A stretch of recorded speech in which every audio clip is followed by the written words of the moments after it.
No, this guy. Pedal backwards. Huh? Pedal backwards. Oh, there it is. No, I mean like we good? fall down. They're, can I crash? You can't really crash, no. All right, we should be good, Zach. I think I got it. Quickest way down is the pedal backwards. What did you change? We still, for some reason, it didn't go live automatically. There it goes. I had to click the button. There it goes. You feeling better? Got a notification. Yeah. I see myself.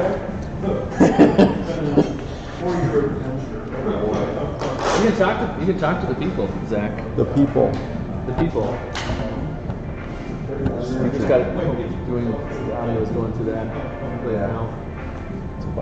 We don't have that TV. Because if we're gonna put the camera here, It would be nice. It'd be nice if we could get that screen and that from the same. yeah. Maybe what I could do is. Oh, that's running off of you just got an Airhead. That's not a straight video feed. There's something else running there. What?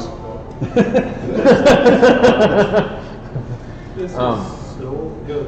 Where's When it goes to demo time, I can just unplug this and we I've can. been so damn busy. Camera that way? Yeah, because we could unplug this and this, Okay. and Yeah. then just walk it over and set it up where we want it. Well, just to, I mean, it's mostly just for anyone who wants to sit where they want.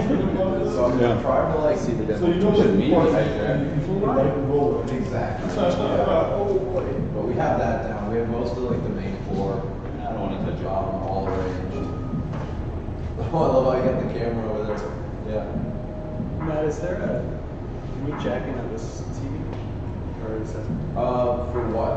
Oh man, Feed this in there? One more question. Like there's a camera pointed at this? Now we could see the VR. Yeah. Oh. It's running some weird AR program. I don't know how to do that. Okay. Okay. I probably wouldn't mess with that one. Sorry.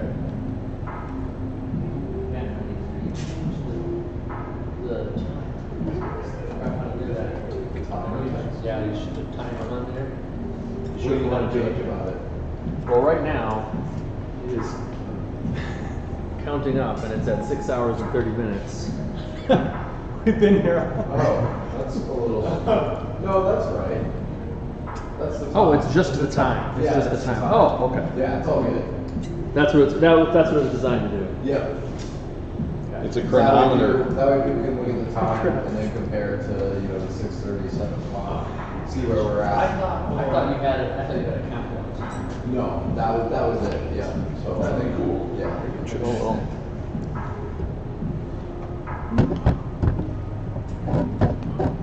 Nope, I can't.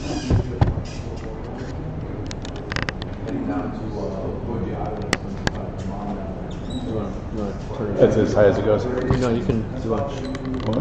What? It's got a Oh, little more duh. articulation. Yeah, I got you. there. She is, yeah. Paul's neck and then a TV. Yeah, that's what we want. She is doing. Ta-da! In fact, she was cleaning the place like crazy when we moved in. Oh, you're underwater? Yes. Which is great to see. It's an airship, man. An airship. My name's Matt, by the way. Matt, by the way.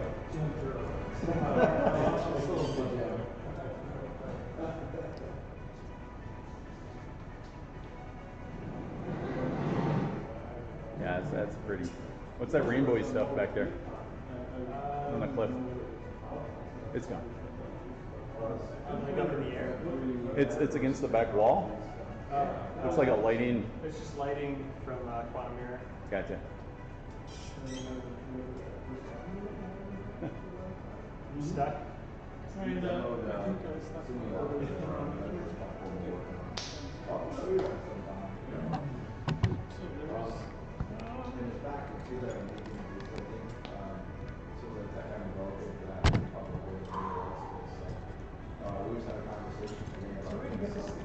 Full screen and you without any. Yeah.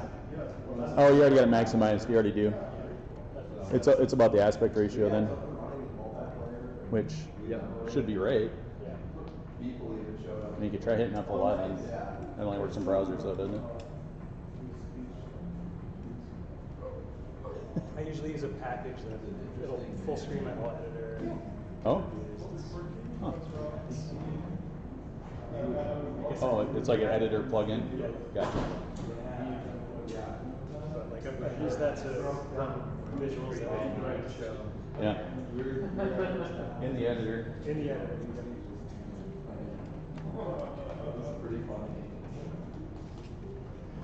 You need some sausage roll?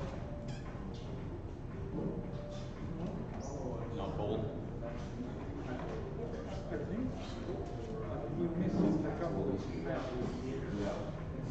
Yeah, that'd be nice. Meat meaty.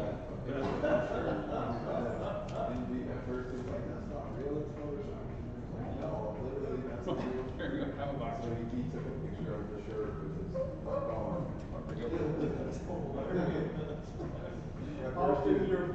At first he was gonna have him text him the picture and try to grab the first phone. Wait, no, that's how you get hacked. So he gave his phone back and like took a picture of the sausage.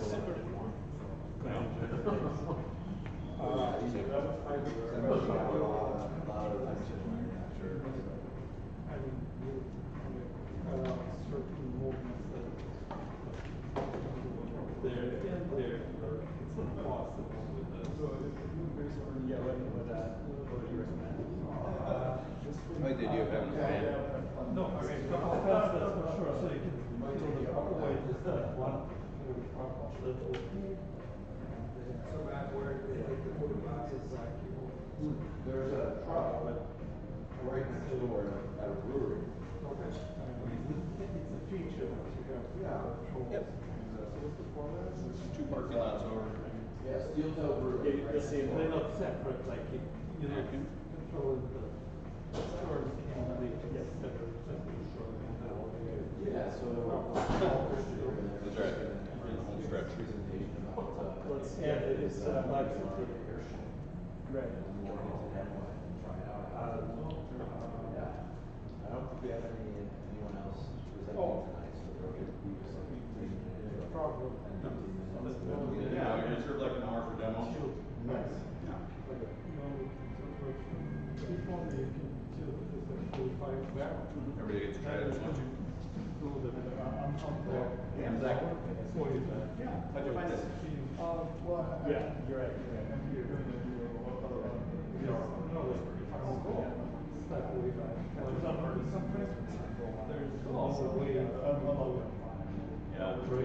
Yeah. Never let meet up for Right. You can break, you can go in reverse. Yeah, but and wait, just that yeah, I think there's only 13 registered in person tonight and like 5 online. Absolutely. Yeah. We got a phone, IGDA TC. Our parent org is International Game Developer Association of Twin Cities. So IGDATC.com, right? Yeah, maybe one and some sound and I was gonna add some haptics to the seats. IGDA TC. Of course, I need to. I still have a card.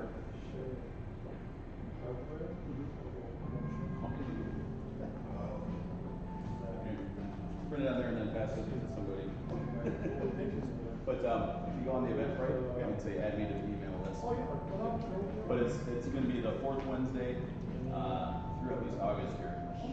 We're just coming back to in person for the first one. Exactly. That's why I was excited. It's hard to do VR. I mean, we've done VR as our offline meeting, but to show custom hardware, do anything interesting, you can show PowerPoints. Yeah, this is a perfect thing to show our first time back. Exactly.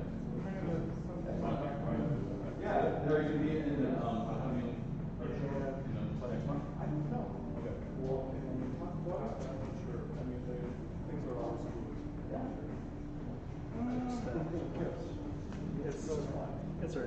It's just that it's that fiber optic cable. There's a couple of them, so we're very focused on VR. And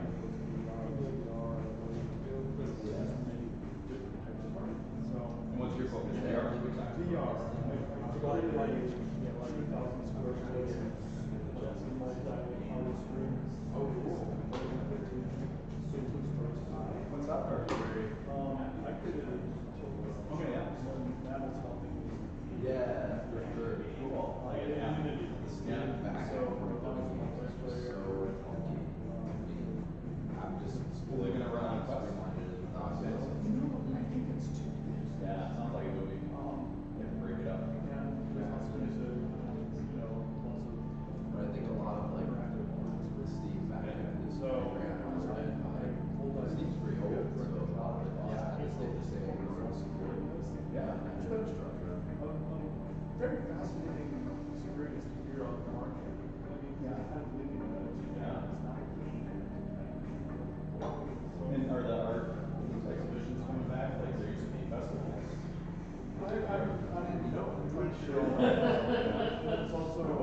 ask me. I'll grab it for you.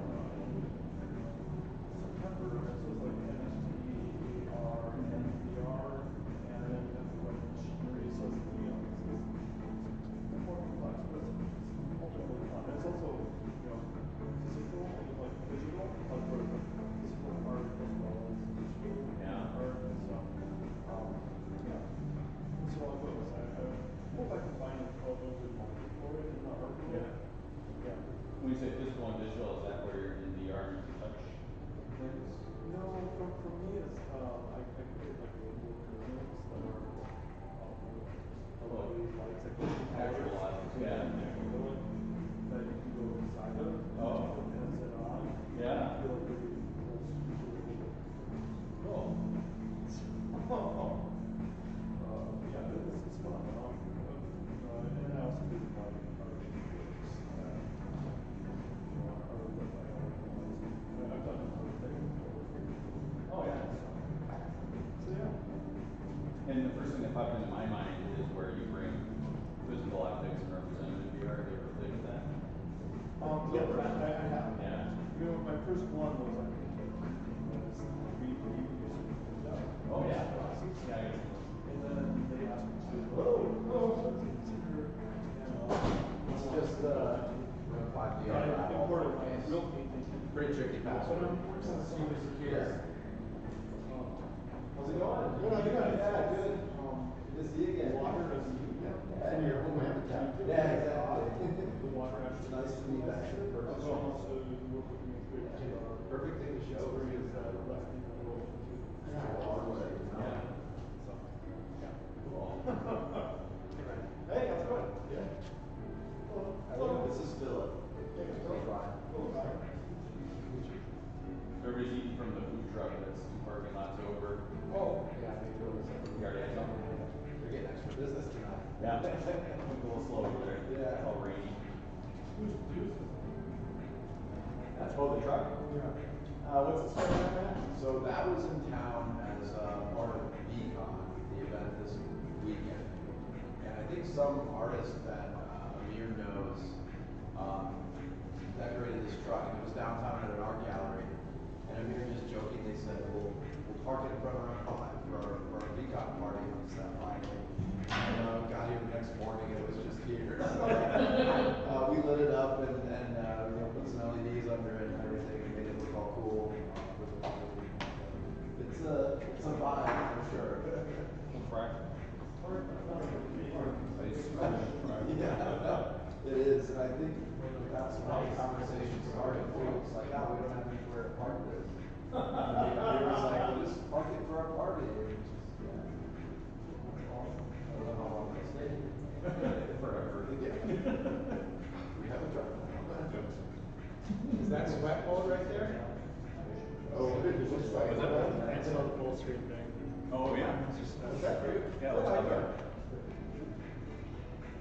I was gonna ask you, Matt, I found those wipes. They're maybe a little industrial for every 5 minutes. Did you have different ones for headsets, or you just use those? They're just behind the counter. I think those are the same. Let me see if it's the same kind of box. Okay. I assume that it is the same. Yeah. Okay. Just use those. Has anyone gotten a nasty skin infection from VR demos on record? I don't think so. I think you're just doing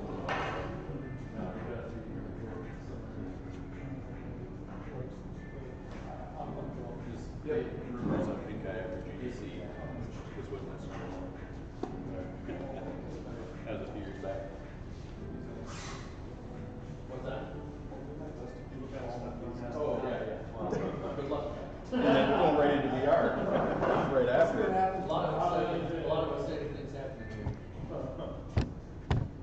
Yeah, there's a crowd.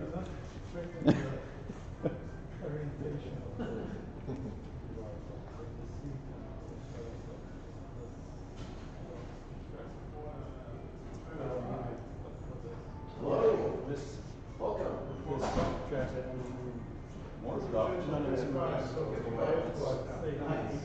We were here before. Yeah, it's really good going back to the truck.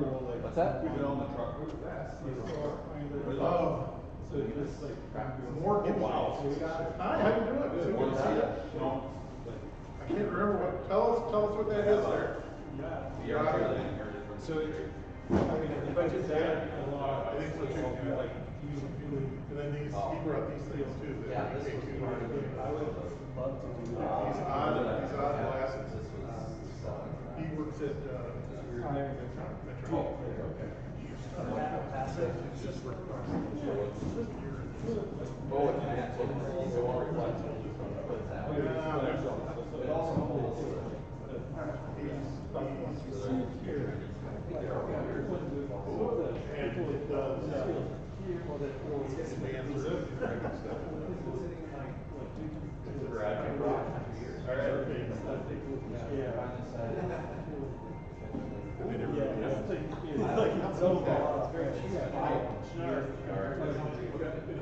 He's one of the only people in town. This guy. I could add a new. Thing is, this every year this project. This whole thing is rated, but this only tracks when very healthy, and then it switches over to but it's the rest of our time usually. There's a middle-aged guy sitting in a comfy chair, and his wife's leaning over, and he has a box on his lap that's open that says CB radio. 40 years ago. And she leans over to the resolution. What do you think this is? And so that's been my response to every boss I've ever had. I'm sure it's the trucker here. Well, everybody's getting the market. Next to there was an adapter. Hire another agent. Stop waiting back. And the day they announced that. Because who's gonna free the $40 like 150 on Amazon. Demand. I was sorry.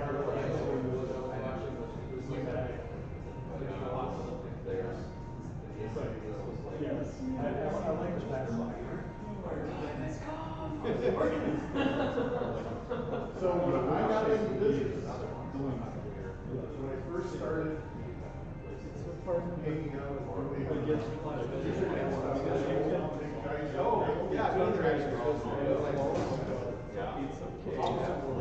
all the computer guys I worked with were this is in the late 70s, were all and they understood how Ethernet works. Modulation and stuff like that. And they just felt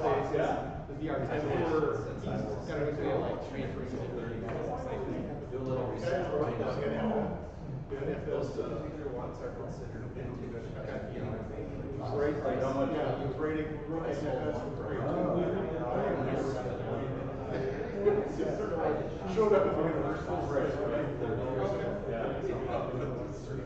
So we got sort of lent out the way and stuff. Used to work at the supercomputer center. I had one.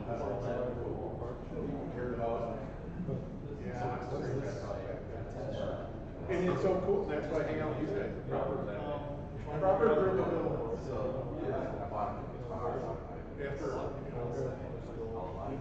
15 years of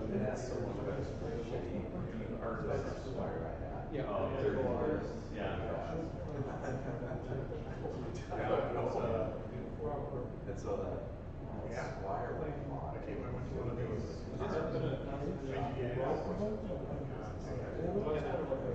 About that. And then it goes through this.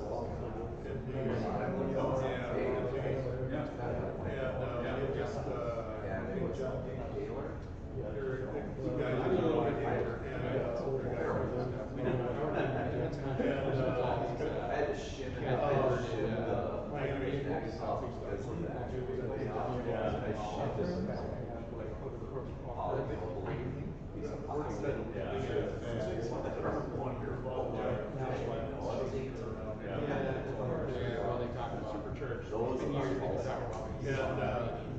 They were doing a presentation. They were like, That's where I right there. But it's just an add-on. They were gold. No, it was it's the nut. Well, it's locked on the bridge. So I had to screw it to your neck. So I don't think anybody there's a D-Day. But I didn't hear music. I wasn't researching what I was doing. So I didn't really know too much about guitar. Just happened, I was still learning. Was curious and taking those. What kind of stuff were you doing before? Used to be a piano engineer. Yeah. Like all three of us were mechanics here. Yeah. I used to.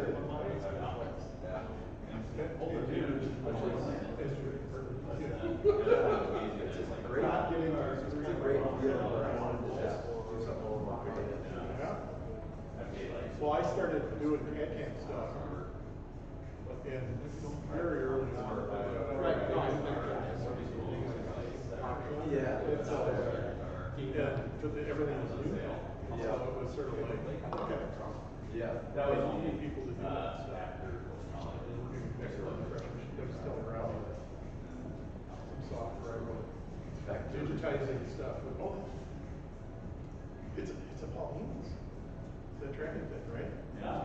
I forgot.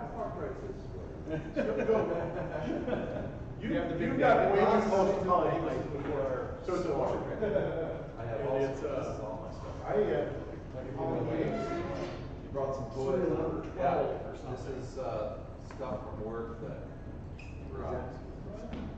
that's a Dacker. Are you familiar? No. Yeah. They try.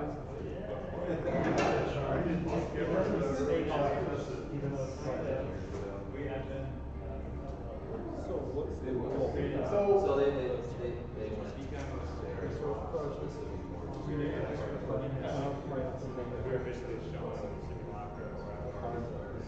There's no intention of You didn't have any development software for it?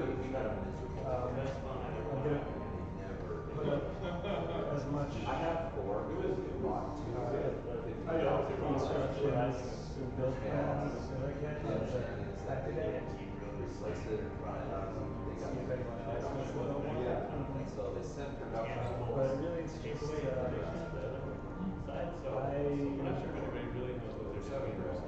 I want to see how much I'd be involved with like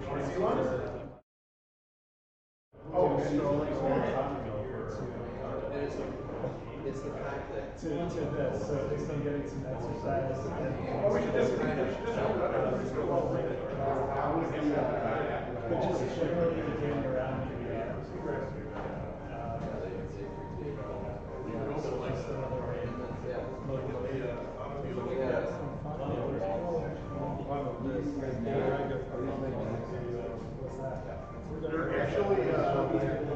They're actually not making it.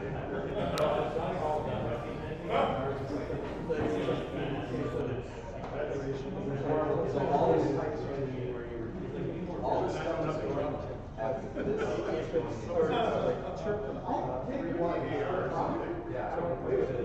It's supposedly an AR-17.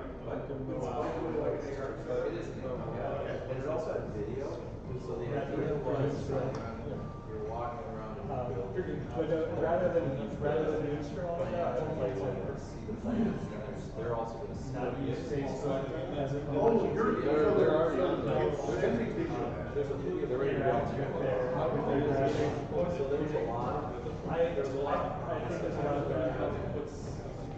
Server side.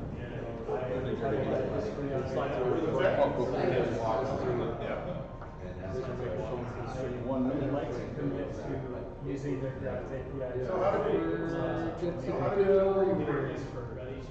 How did you know where you were? Was it doing inside out or was it just doing?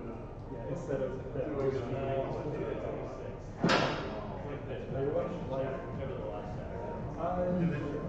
The APIs they won't like it if my So you could walk around. You could walk around. It isn't like sensing this thing.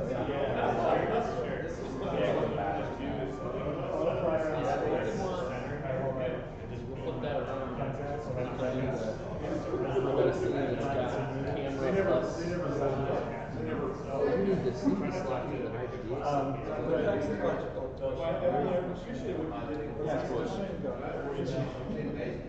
Don't want you to have a deck ready to go. Have no deck.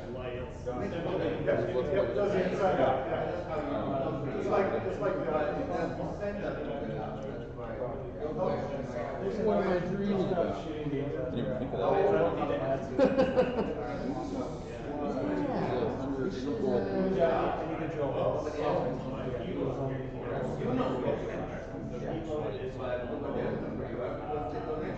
So how old is this?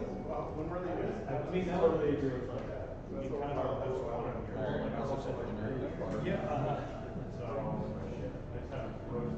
Yeah, so Let's see, so we got 6 people on the board now. I got some new glasses. First time I went to a Quest on. We'll skip past that one. Oh, here, I'll just pull it out now. I did.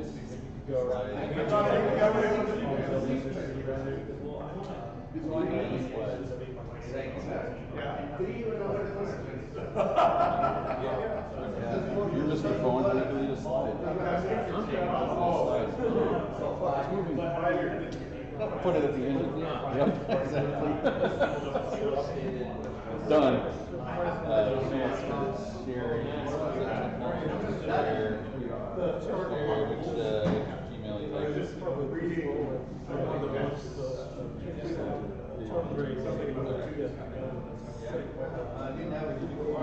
So 2 years ago. Sure, go for it.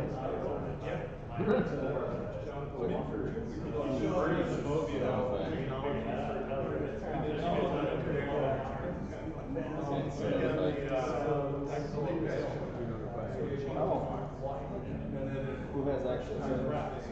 Okay, let's.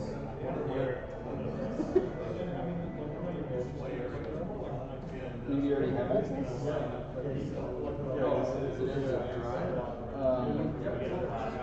Look in your slides for the HCI 2022. While we were waiting, showing people the other end. Yeah, but I wanted to see. He wasn't sitting on the note. I never play bar. You want to come over to my house? But have like 3 hours later, they haven't heard from them.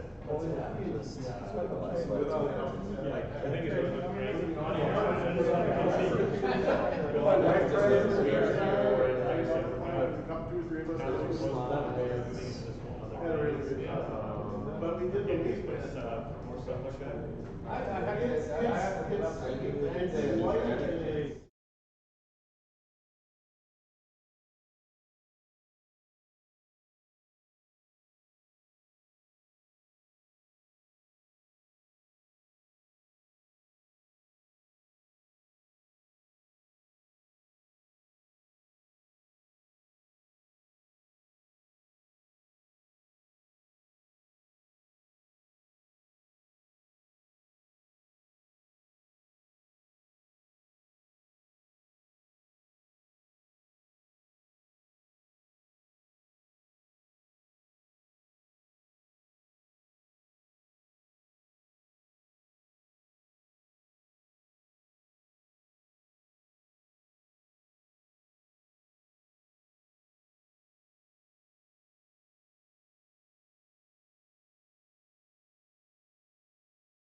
All right. Hello, stream. We're ready for a Zach. You can attach that to yourself. Nah. Just hold it. Hey guys, we're ready to get started. If you want to pick out your favorite chair, feel free to move them around. Make noise now. We got low chairs, we got high chairs.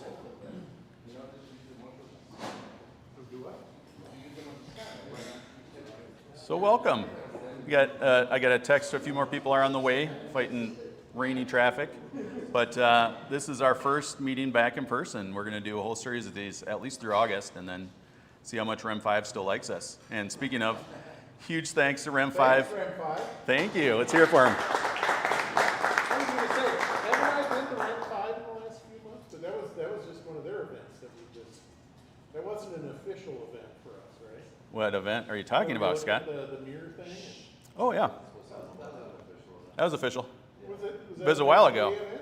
Yeah, yep. Okay, so. That was a while back.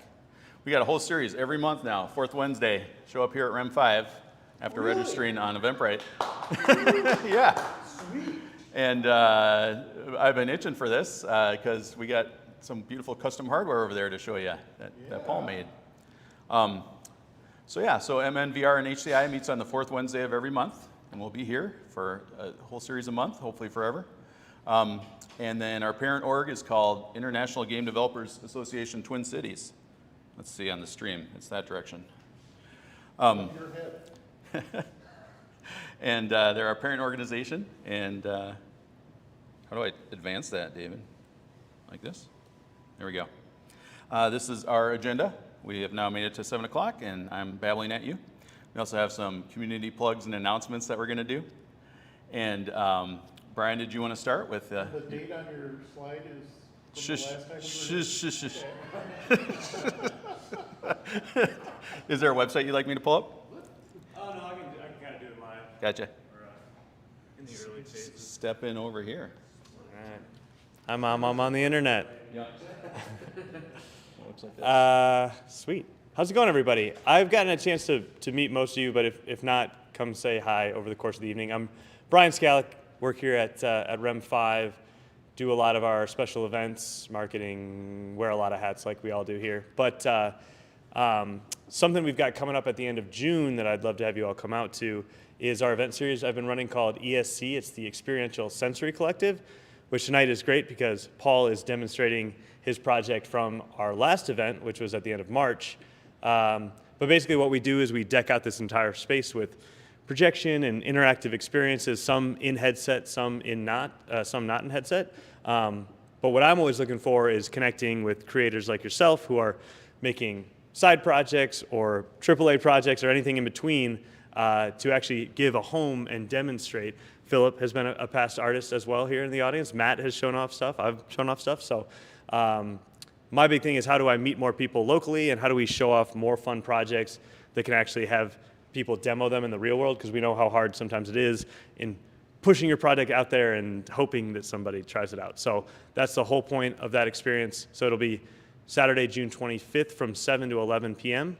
We're also hoping and maybe building out more, like as we continue to have these event series here and networking and panels, that we can add some more educational components to it as well, but TBD on that part. Otherwise, we just like to have a really good party, and I think everyone can attest to it. It's a pretty good time, and I think we're all really excited to triple down on those and be back in the real world. So also thank you for coming out to Rem 5, and I'm glad Matt and Zach, we had this connection, and we're a pretty good spot for it. So that's all. Woo. Yeah, so spread the word. Any artist, video, I know Tilt Brush is something they featured in the past. That's not necessarily people that always come to our VR meetup, but spread the word. Let me get back to my slides here. The videos online, it looks like a fun time. Yeah. You didn't go to one like last year? I haven't been to one yet. Yeah, it's cool. You're personally invited. Thank you. Did you say the date? Yeah. Yep. Into next month, 25th of June? Yeah, All right. Here's our board, IGDA TC board. We're all volunteers. And this is just the board. We have other volunteers that run other events and do things. If you're interested in getting involved, shoot us an email. If you got questions, you got complaints, shoot us an email. There's our regular schedule. So fourth Wednesday, MNVR and HCI, that's where you are now. If you signed up on Eventbrite, you'll get invites for these other two events that we run every month. The game dev meeting, kind of our original meeting, is the second Wednesday. And then on the third Wednesday, there's a play test. And that's been run over the internet the whole time? Or just since COVID? Did it start running over the internet? The play test events? Yeah. Okay. Yeah, and they have... We used to have a thing a million years ago where we get in a bar. Yeah. And, That's a lot. Ryan would set up projectors. Yeah, they've been streaming those and they're awesome. Yeah, that's They're really fun. the in-person's a lot more set up for this type of thing. For the online, you just get a software called Parsec, and it actually passes all of your joystick and USB inputs across the internet. There's almost nothing that you need to do that setup. So if you got anything you want to play test, They'll get in help touch. you do that. They're excited to get people to try it out. Yep. We are a chapter of the Global International Game Developers Association. So if you're interested in that and becoming a member, make sure to mention us as your chapter, and then kick a few dollars our way every once in a while. So here we are at our news, plugs, and announcements, and I think Robbie was the one that officially signed up, and I'll be the cameraman if you want to carry this around. Okay. Talk to the internet too. Tell them how to get to your house. And Is this, Oh my gosh. where's the lens? no, that's a microphone. Oh, microphone, Here's the okay. camera. I'll Got- follow you as far as I can. Gotcha. Not very far.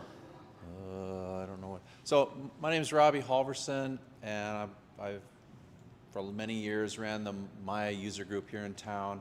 Longtime Maya user. I work for Boston Scientific, primarily doing design of anatomical models from CT scans and crazy stuff like that. But our group also dabbled in VR and how we could potentially leverage this kind of technology within the company. And so we've bought technology. I think some of our leadership didn't kind of understand the full level of involvement you need to have to make this stuff work. You can't just buy an Oculus and think, okay, well, what are you going to show, right? So, because we weren't content creators really. I was a Maya guy, but I'm not a Unity guy, so I didn't want to get into it really. But I have an ongoing interest in all this, so that's why I'm here. So we've kind of gotten out of the business a little bit, and we have some hardware that's a little bit dated that we're getting rid of. So whatever I don't hand out to anybody here is literally going in, if at all possible, the Rev 5 garbage. Back of the truck. Hey, lucky for you, we are hoarders, so we'll have Yeah. to Yeah, there's may not ever work again. exactly. So there's a DK2. Show us. Okay, all right, we'll do that. We also are starting Do you wanna- the official Rev 5. You can just carry it over there. All right, well, I can't open boxes. And, Museum. okay. First up on the auction Got block. one sitting out there right there. Oh, thank you. You do? It might Right probably by the be French open. fries. No, that's not it. Oh, sorry. Actually, yeah, we are giving this away. This is somebody's Steam Deck. Oh. I'll take it. They look very similar. So first up is head display from a company called Daiquiri that tried to It's one for the museum, I think. tried to make a run for it in I think I saw the date on this was 2017, and we talked to them early on before. I think we have, I don't know which ones are which, but there was like prototypes in here, and then the final production, although I don't really know if they actually went into production. So software-wise, it was terrible. We never really could fully make it work. It was just miserable. So this would be for tear-down curiosity. What Yeah. was its original purpose? Say it again. It's like a HoloLens or a Magic Kind Leap. of, they were going after HoloLens, Yeah. kind of, a lot of architecture was where they really went after, that you could walk through buildings, and there was a built-in camera that you could stream back to somewhere, an architect somewhere that would sit, and you could say, hey, look over here, hey, look over here. That never really worked very well. So they've gone bye-bye. Someone bought them out, I don't remember who, but I think they just bought out the people. So got 4 of those, $7,000 per. There you go. Xbox Connect 1, Yeah. that's of no use to me, practically unused. So everything's Connect. Connect 1. So For 360 and PC. that's probably more usable than anything I'm going to show you. And then next up is and Zach probably knows more about this than I don't. I do, or maybe even, My name's Gav. yeah. No, do you want to talk about it? It's a Polimus The one we tracking had was system. very different than that, so you can Okay. probably know more about it. Well, we had a cave wall installation in the building. We gave the cave the projectors. We gave away 4 Barco projectors to MCAD, about worth of projectors. I'm gonna brought them here. Yeah. Because it was basically going unused. But this was a tracking system that we had along with it that we had mounted. I had nothing to do with this other than I just don't like to see things go in the trash. I like to try to repurpose them. Yeah, we did demo it. Yeah. So the idea was the engineers would come in and they could throw their stuff up on the cave wall, and then they could do, you know, their interaction with it. The problem we had is with a 15 by 8, the scaling was all wrong. So you have these little pacemakers that are this big, and now it's 6 feet tall, and to spin it, you had to do this. You know, people kind of want to do this, and they never figured out the track. So this is the source, right? Those are the emitters, I Magnetic, guess. right? That's Yeah. that's So you would mount 4 of these, and you'd and stay are within there- the field. And then there's some sort of controls? or- Yeah, that's what's in the box here. So you would wear these. Ah, there you go. Yeah, and then you could interact with it. Clunk. So if someone wanted this, it would involve a lot of research. You know, you could probably talk to Clemus and get. We used to know with motion capture, you had 20 of those little, the sensors attached to something, all with wires going Oh, off the yeah. back, and it was the same technology, but it wasn't as cool as this.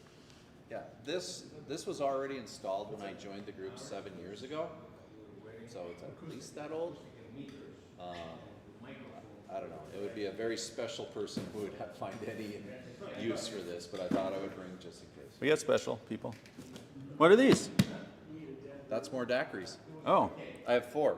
gotcha. Ryan spoke for 1. Yeah, we'll grab one for the museum. Yeah. All right.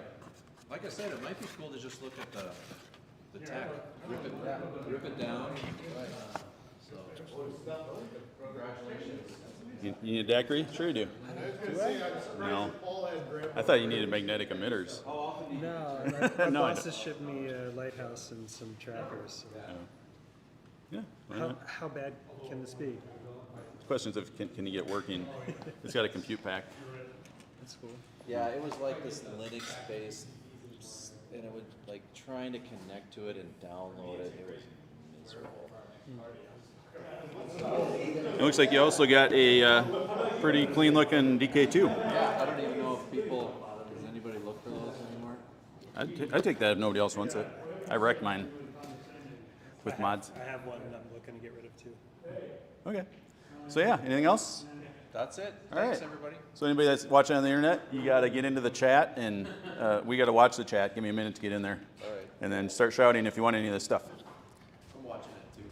Great. Does anybody think I should just do electronic recycling stuff like this? This is a battery pack. Probably shouldn't show this. Probably, yeah, lithium battery. The Ramsey County, waste guys like it. That's already packed. All right. Anybody else that wants to announce anything to the group verbally? Website? Anything else? Going, gone. Yeah, I'll mention. Oh, it's gone. Okay, here. Come up here. Get up here. I got to fix the camera. Half price, first come, first served, no. Get up here. Speak. It's just a weird announcement because I know all you guys.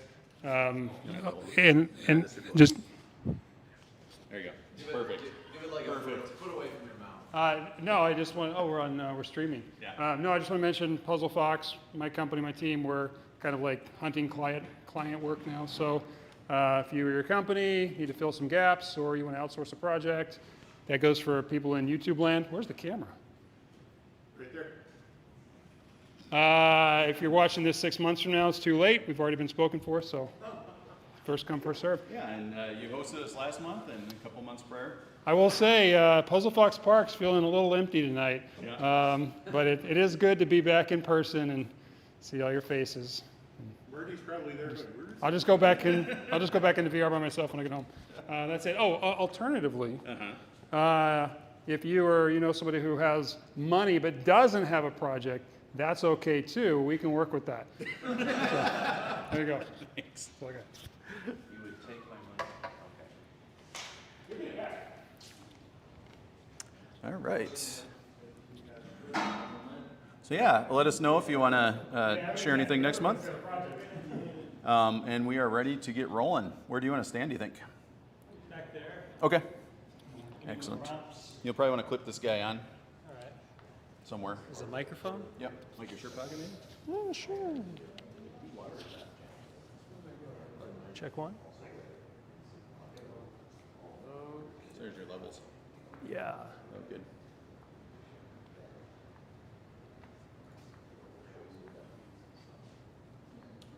So we've got this. You want to just go full screen right away? Just... You can introduce yourself and then switch it over. Okay. Yeah, I'll do that. Who are you? Hi, everyone. Many of you here know me. I'm Paul Christian. Paul. Thanks, Gath. I've been attending these meetups since almost the beginning. I moved to Minneapolis in 2014 or so. How'd you find us or we find you?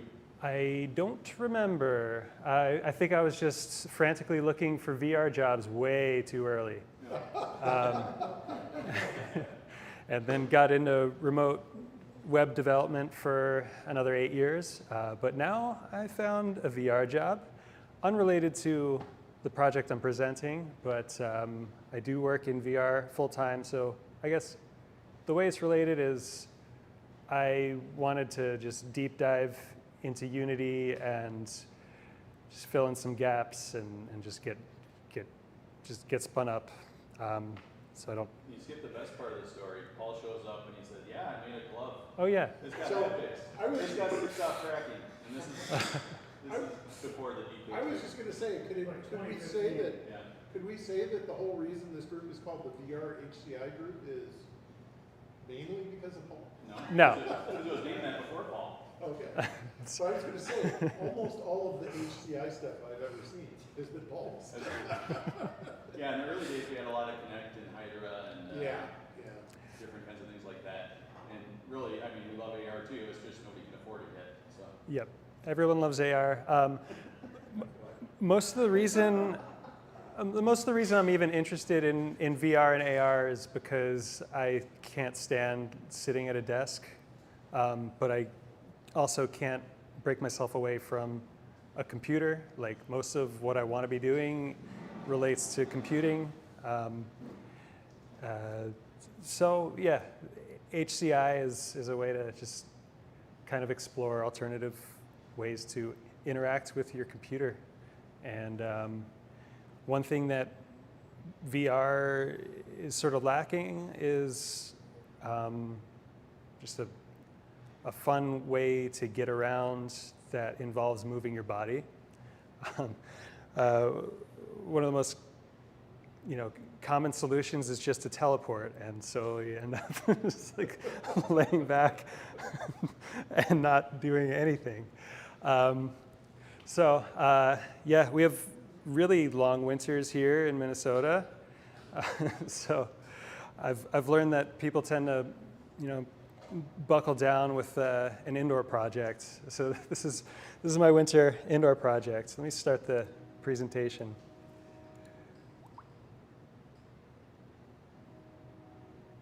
All right. Looks like it's still loading, but I think we can go to the first slide. This is my first time using Prezi. Pretty cool.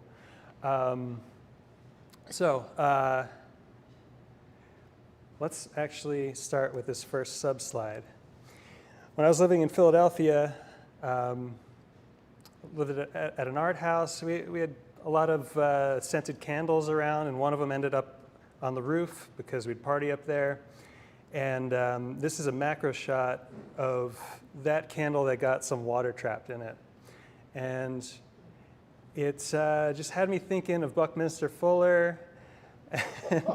So I got into Photoshop and came up with this scene, and that got me on a tangent of like, oh, there are actual like human-powered flying devices. And blimps, dirigibles, airships. Such a great aesthetic, such a nice, peaceful way to get around. What's that? The UFO thing? You know him? Yeah. That's someone's like early quadricopter or hexacopter UFO project. I think it got off the ground a little bit. He did the first flying car. You did? Good to know, good to know. So there was that, and then here's some more inspiration. I stumbled upon a Werner Herzog film where he's documenting not a human-powered airship, but quite a small, I think it was electric-powered, and should I try playing the Do you remember what it's YouTube? called? It's called The White Diamond. I've got a trailer. I'm just gonna skip ahead a bit in the trailer.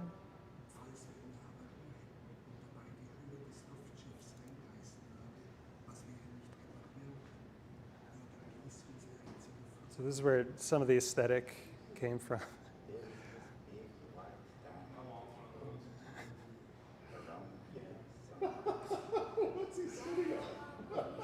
An inflatable, appropriately inflatable furniture. Yeah, this film's just so good. Mit einem heliumgefüllten Mini-Zeppelin stürzt sich Werner Herzog in ein faszinierendes, aber auch riskantes Abenteuer, das vor 11 Jahren. For those of you who don't speak German, they built this to explore around this waterfall that was pretty much inaccessible otherwise. Where? I forget. I got to refresh on the film. Famous for being in South American jungles.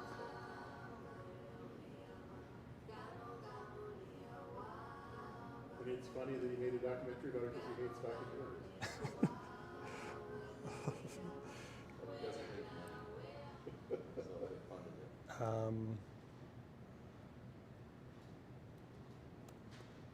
Okay, that was a new tab indeed. And then, so you might have noticed, for those who've looked at the airship over there, the steering's a bit odd, and that's intentional. It's I like to import like unnecessary physical restrictions into VR, and I think I think that adds to a sense of immersion and realism, and I don't think things should be too easy. So yeah, you could have a joystick, and that would be a kind of natural way to get around. But I think so. This thing is.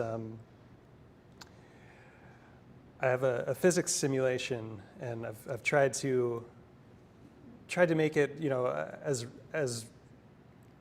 accurate to like a real life human powered airship as possible. I think part of this is probably weight restriction and just like simplicity of design, but so you can see they've got these two propellers, and then the steering wheels. These are two different airships. There's this one, and then there's this one. I could show you a bit of a video of this guy trying to cross the English Channel. But so the airship is mostly buoyant. It wants to fall very slowly, but to lift up, you just start pedaling. And to steer, you tilt the rotors forward. So the wheels rotate that shaft. That's right. Yeah, there's two independent shafts. Oh, really? Oh, sweet. So you can rotate. Good news, guys. Ads in 5 seconds. You act like you're not excited to see Susie. I know. What are you eating? Yummy turkey. Tell me what it's doing. All right. That's enough How of that. successful were they? Got pretty far. It didn't die. He didn't die. He got pretty far, and then the wind picked up, and he wanted to keep going, but his responsible teammates. So he's got like a water bottle, Gotcha. and just dump it up if it needs a little more lift. Yep. I don't know about adding weight. Adding weight, and just go down and The traditional way to touch go the down water. is to let gas out, which you probably don't want to do. Yeah, I wouldn't want to do that. Yeah, so this is the third iteration of this project. I started with just like my bike, bought a cheap bike trainer. I think these used to be a few $100s, and now that everyone's getting Pelotons, like they're like $30. So you just mount the rear axle of your bike, and use your regular bike and pedal. And I built an optical sensor for that, and it just counted ticks. Like you could count how fast you're pedaling, and that's it. But I've fed that into Unity's physics engine. Just spun an object with mass, and then so I call that a freewheel, and that's how I just inspect how fast that's spinning at any given time, and use that to indirectly spin the propellers, and that's worked out pretty well. Are you going to tell us later how you connected the two of them, your computer with the... Yeah, so with that one, the optical sensor was feeding into an Arduino. I should have been reading, sorry. Yeah, yeah. These are sort of notes for me. And then USB serial over the computer. And then I've got a program called MaxMSP, which is usually used for art coding. But it speaks OSC, which is a protocol for just like general. It's meant to replace MIDI, but it's very like generic. You can do whatever you want to it. And there's a plugin for Unity called OSC Simple that speaks OSC as well. So that's basically how you feed data into Unity. And then I just mounted a touch controller onto the handlebars to do steering. So I've got a really bad video of that iteration. I had no idea how to make compelling scenery in Unity at the time, but what was compelling is my partner had suffered a TBI and had an MRI done of her head. And I imported that into Unity and blew it up real big. And sorry about the quality of this. I'm like filming with my phone while in the headset, just trying to point it at the editor. But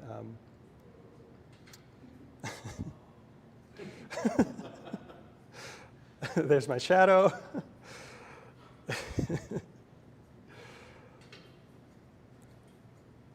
Skip ahead a little bit, get closer. So left side is the scene view, right side is what I'm seeing.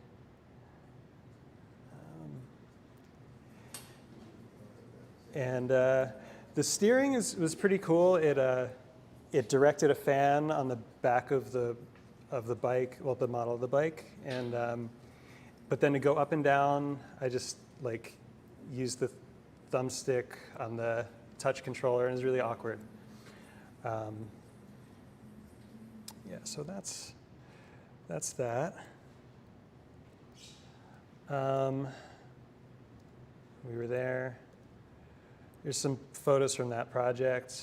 here's the Arduino setup. This is like overkill. This is an experiment. Stacked a bunch of what are called mux shields onto the Arduino to just see how many ins and outs I could get to just plug random stuff into my computer. And then down here, the bottom left is the optical sensor, and then here's the bike setup on the trainer with the sensor and all. Oh, and then here's like the second iteration. Like I did a virtual meetup that no one really showed up to, where I showed off this one first time, like messing with HDRP and like quality assets from the asset store. But I still had that clunky little model of the Airship. So go big or go home. This winter I decided to, get a recumbent exercise bike. I looked on Facebook, found one for free. They were giving it away because they were moving and also because it hadn't worked in a while. When I brought it home, they had the batteries in wrong.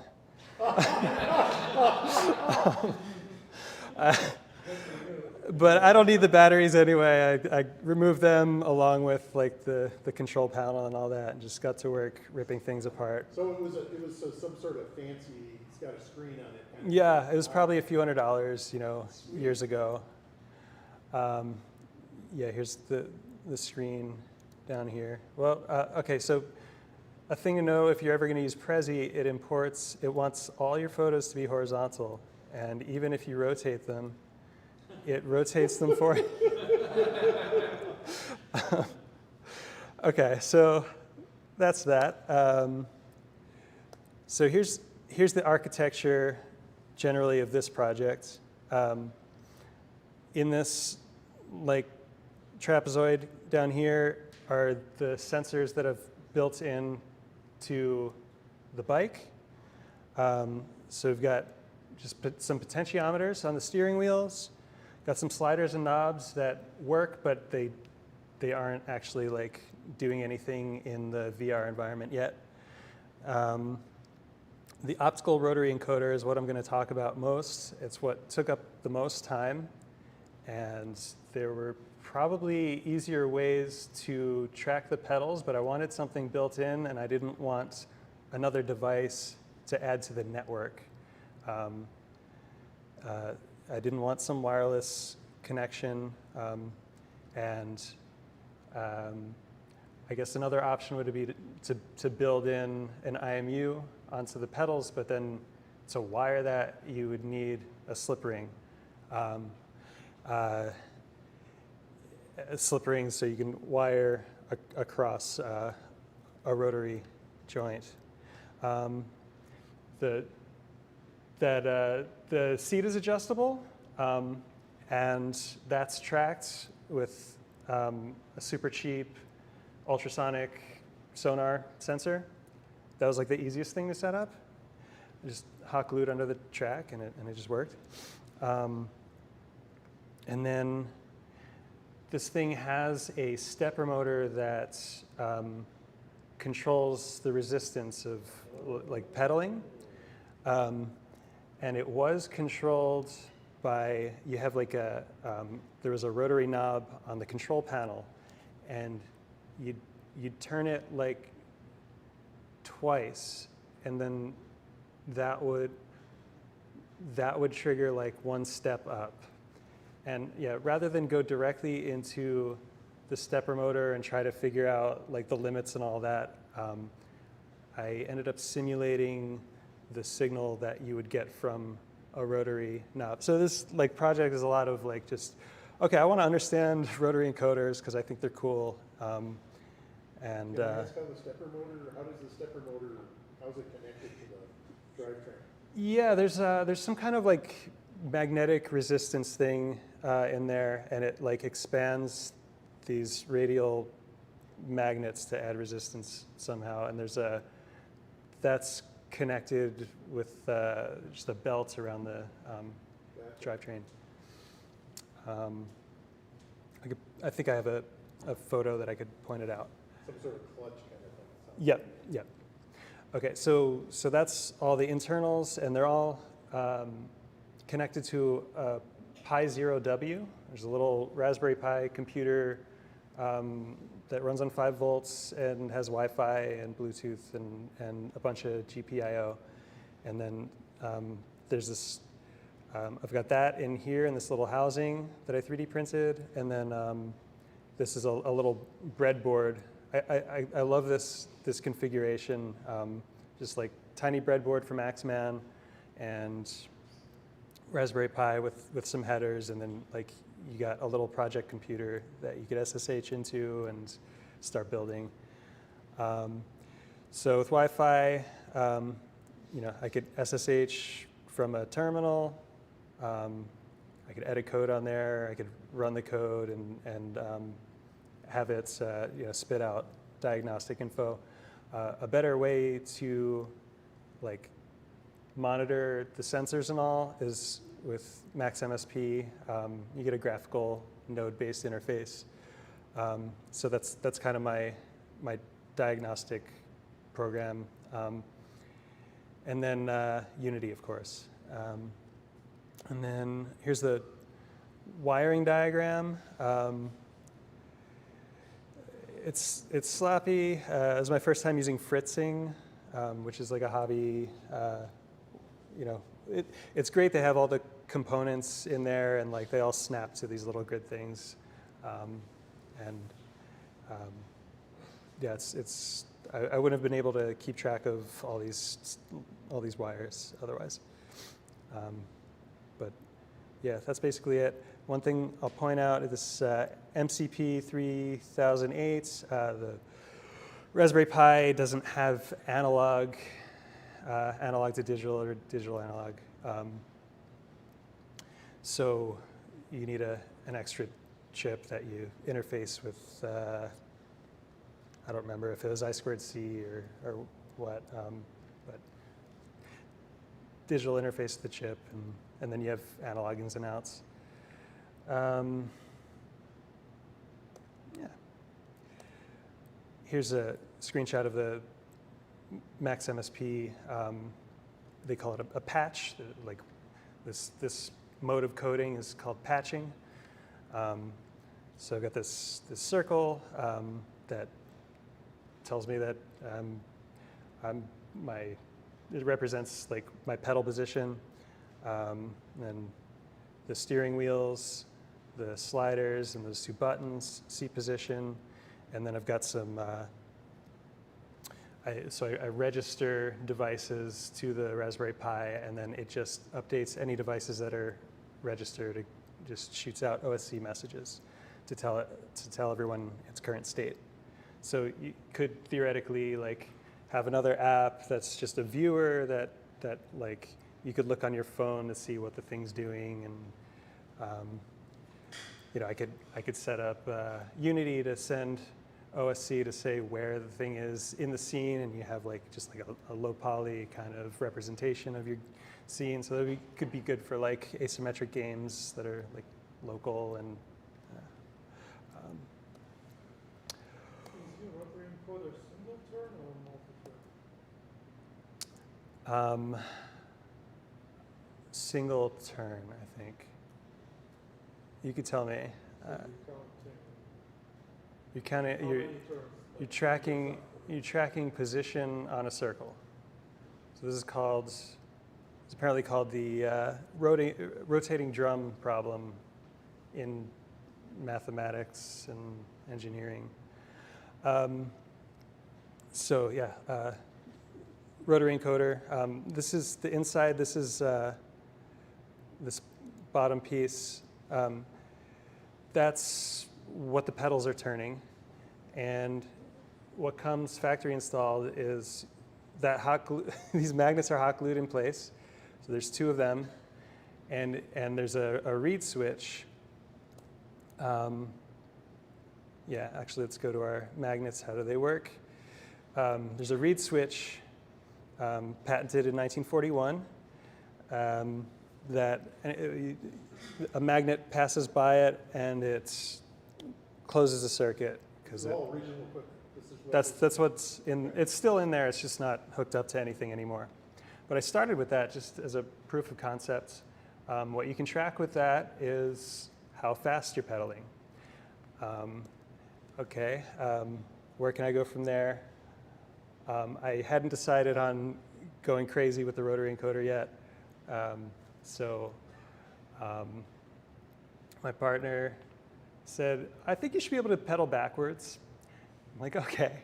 And it would also, a minimally you'd want to be able to figure out at least like where your pedals might be after one rotation. And so the reed switch, all it did was Count. yeah, just it's like having a playing card mounted to the frame. It click, click, Yeah, click. exactly. Every time it goes around once. Yeah. Okay. Yeah. So I added a magnet. So there's one magnet at 0 and one at 180, and I added one like at 45, and then did some like rolling average algorithm to kind of estimate speed, and then like figure out which one of these is triggering faster. And so after 2 or 3 turns, it would figure out, okay, you're pedaling forward or you're pedaling backwards. So that's cool, but I got greedy. So I wanted to know where my feet were at all times, because to be really immersive, you want to see your feet. And this is still a rare thing in VR because Vive trackers are still expensive, and you don't get them on Meta. So how do we keep track of where we are in a circle? Trying to do position, not period. I'd heard of gray code before, and gray code is cool.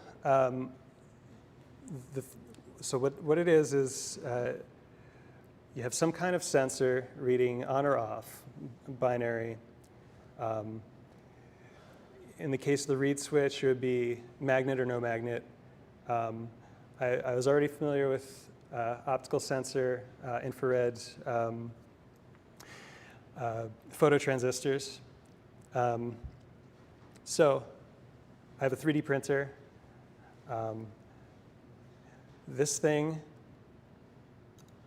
is already nicely sectioned off. So it was kind of trivial to make a 3D model that would just snap into place there. Oh, sweet.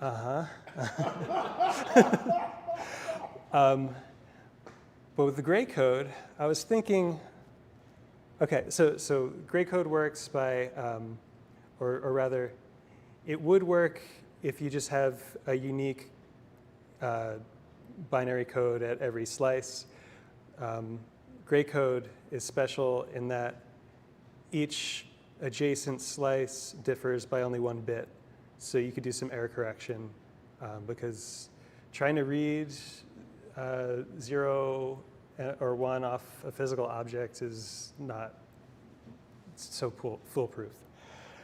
But I didn't even try this because I figured, okay, I'm not going to be able to like pack in so many slices given the size of these 5 millimeter LEDs and sensors. Pack all these slices, they're getting smaller and smaller as you get near the axle. But I'm thinking there must be a way to just have like some circle, some cyclic sequence where for any slice of the sequence, that should be unique. I don't know what that was, but Google was on my side one day and I found the De Bruijn sequence, which is something that's one use case of it is rotary encoders. There's all kinds of different ways to configure. So the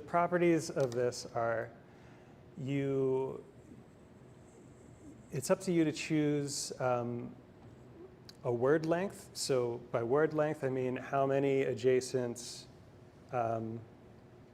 values am I reading, and a word length, a word consisting of size K alphabet. K for me, since it's on or off, just 0 or 1. So translation, how many sensors can I build? And K is already 2. I started off with the analog in to, because I was anticipating like having to really like dial in, because these sensors are like what qualifies as 1 versus 0. Like it's a transistor. Like to treat it as 0 or 1, there's like like a transistor can be an amplifier or it could be a switch, and it just depends on how you wire it. And I just like, I'm a hack electrical engineer, so I just try to get into software as quickly as possible. So I started with analog. I only had 6 open slots on that analog input because 2 were taken up by the steering. So okay, 6 and 2 to the 6th is 64 unique positions. And I just Googled for an algorithm to generate a De Bruijn sequence such that you have 64 on or off, white or black, little slices around the circle. And then if your sensors are lined up on any 6 adjacent ones, you can know where you are in the circle. Analog, I could get a good reading. So I just had this one track that I started with. I could get a good reading if I positioned it manually, like centered. What I couldn't figure out was like how to know whether I was centered such that I would get a clean reading, because like in between, like when the sensor's like in between the white and black slices, you still get a reading, and there's really nothing to tell you, okay, is this right or wrong? You still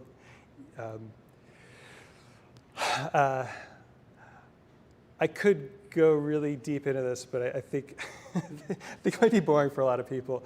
But Does that say had weird dreams?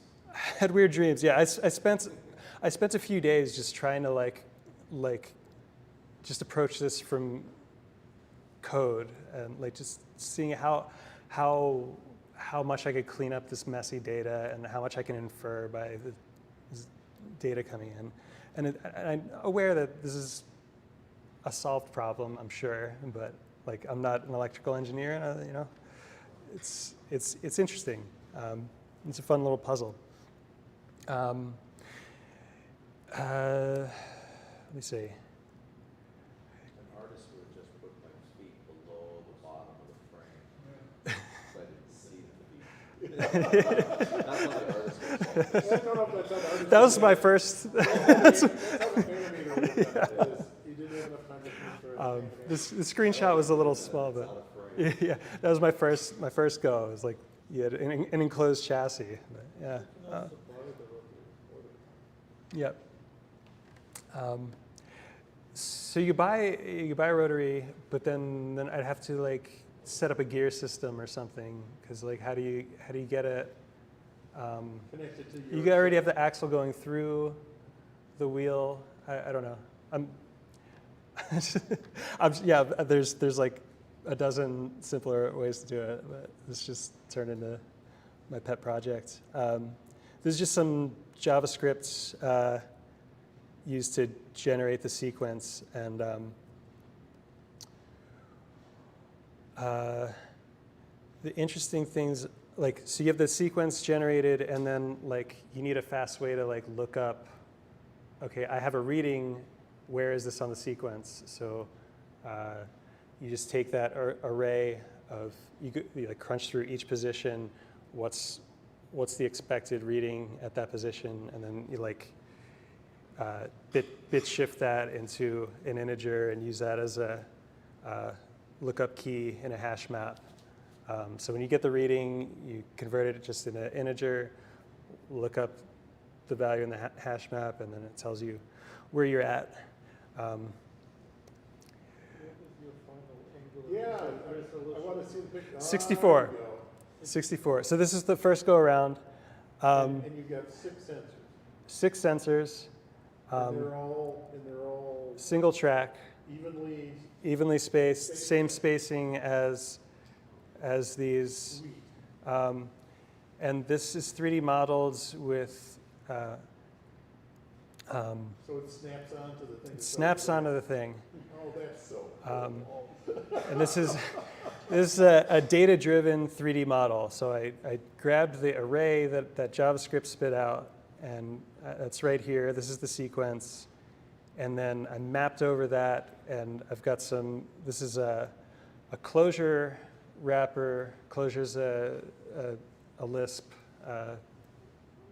programming language. Are they like a little light of it's a pair, wavelength and the sensor? Yeah, it's a pair of infrared LED and photo transistor. It costs a flashlight with an eye. Yeah, okay. like the auto flash, and they cost like 10 cents. So I wanted to really like get to know them, and I'll continue to use them in wacky projects. So the problem you're describing is that there's some reflection even with the black, and so you're having troubles. That and like bleed through. So like I had to like add some shroud to like prevent bleed through from adjacent lights. This is a classic thing is, I think when they do these things is, in particular since you're 3D printing it, yeah. is instead of black, you this diagram you got here is really cool. You have the black parts angled so that the light can't reflect back into the. Never mind. Sorry. Yeah. So that I used to have to sit and think about these kind of things. So this is kind of an accident of multicolor 3D printing when you don't have dual extruders or like a fancy multi-material thing. You just insert filament change once you get up to the layer you want to be a different color. So you print in white, and then the printer starts beeping at you once it gets up to this level, and you switch it over to black. So it's actually printed in black. It's printed in black, so yeah, cool. yeah. The guy went to art school. Yeah, I certainly could, but it's a waste of time. But there was no physical limitation with paint. You just chose. No. It's like I'm a software developer, so I try to automate as much as possible. So I didn't even model this by hand. I modeled it with code, and I'm glad I did because the next 2 iterations were quite simple to just swap out parameters and just bring it to the printer again. And then also the sensor housing references this code as well, so everything lines up. I don't have to think too hard. And here's the sensor housing. It's turned into like this cute little spider with 6 eyes, or 12 eyes. Spoiler, what ended up working was adding a second track with another sensor on a thinner little like trigger. I'm calling it a trigger track. So every time the bottom sensor lines up with one of these, you know it's going to be centered on the slice on the top track, on like the code track, and that just eliminated a ton of problems. And this was also this top portion was code, and then I use Microsoft 3D Builder, which is the MS Paint of 3D, for like just a ridiculous amount of stuff. And So I'm always asking the dumbest questions, and everybody can hate me for asking the questions they already know. Robbie always does this.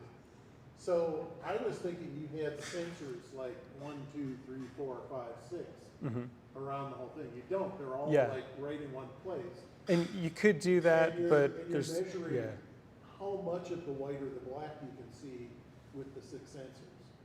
Yeah, I mean, So like if it's on white, you get a higher higher voltage coming through the transistor.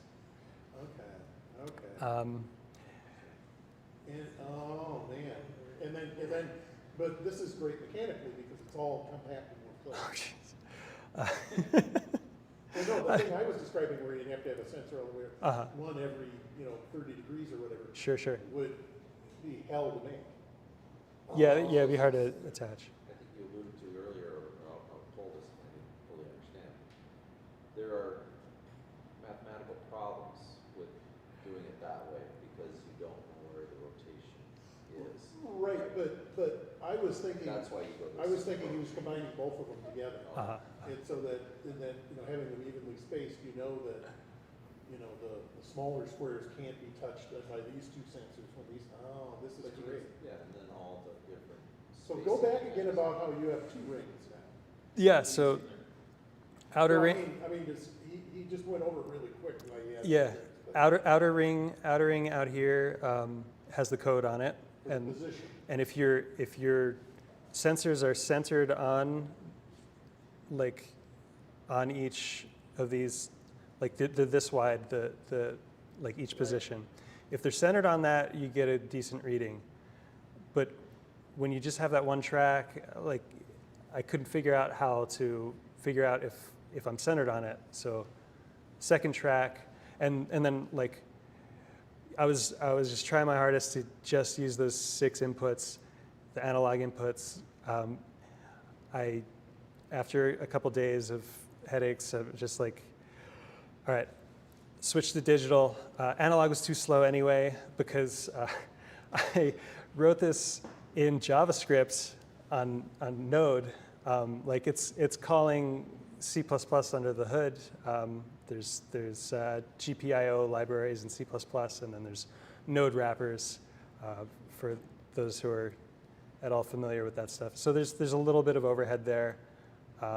So I wasn't able to get analog readings fast enough. Switched to digital, faster readings. Added another sensor because there's a bunch of digital I/O that I had yet to use. But what I had to add was these little trim potentiometers to set the threshold at which the transistor switches to on or off. And like dialing that in right is it's more finicky than I would have thought. Yeah, as it turns out, it's I really didn't want to use trim pots, but they worked.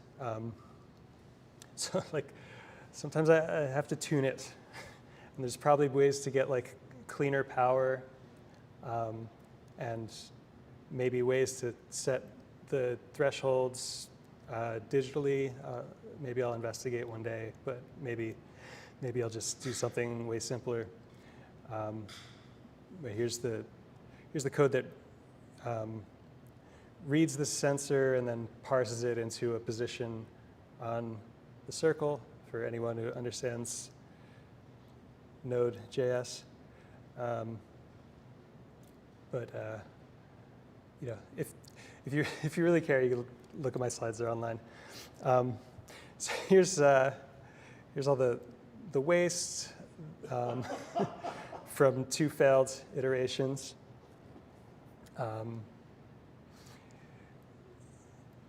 So let's see. Okay. So when you print it, would you have the whole circle printed all at once? Here, yeah, the whole circle is printed at once, but printed in sections. That's the whole circle. Sections. in sections that because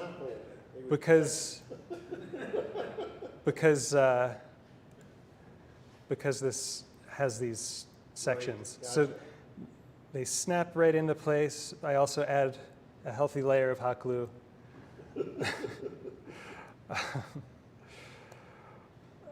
So that's that.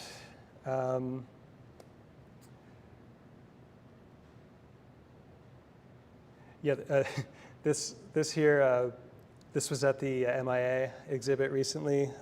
This is Paul Lafley. He was like an engineer that got way into mysticism, and it just visually reminded me of like, oh man, this is too similar to what I'm doing. Hope I don't go off the deep end one day. Steering. Already kind of gave you a preview of the steering, but here it is up close. This is all Boolean modeling in Microsoft 3D Builder, except for the gears. The gears. The gears, I figured out how to, so that closure, open SCAD wrapper, there are packages where you can generate gears parametrically. So if you need a specific gear ratio, you just plug it in. Turns out the gear ratio I needed was 1:1, so, but I know how to do it for next time. But yeah, this was just like a night of, took a trip to Axeman, finding parts that seemed like they would go together, and then you know, whipped up some 3D printed parts. They look like they're off of a wheelchair. Yeah. I worked at a project where we built wheelchairs. Yeah. The gray one, if you're an Axeman and you see one with the gray, let me know. Just buy it for me. I'll pay you back. They're $5.